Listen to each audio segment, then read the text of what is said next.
хочу вам сказать, что туркмены никогда не будут поддерживать Россию и русских.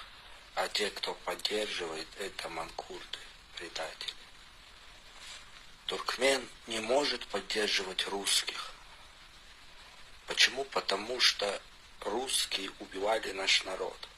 Как Буденовы вырезали наш народ. Селениями они вырезали туркмен. Вплоть до новорожденных, насаживая их на штыки и испепеляя над кострами. Это история, мы не забыли. То, что сейчас многие туркмены спят, это не значит, что нас нету. Нас мало, но мы есть.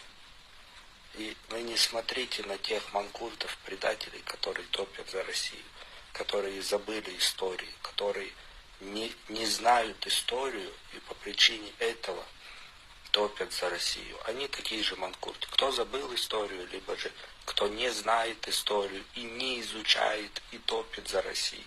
Это предатели.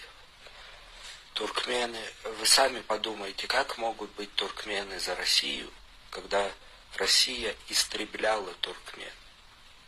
Это геноцид туркмен Россия делала. Это было очень давно. Поэтому многие и позабыли.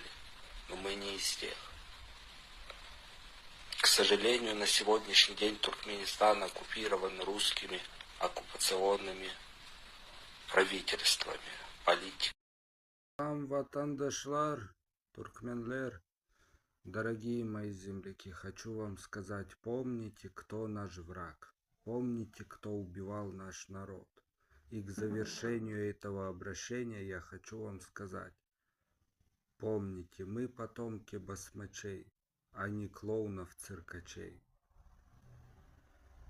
Азатлык Туркменистан, азатлык Туркмен халкым.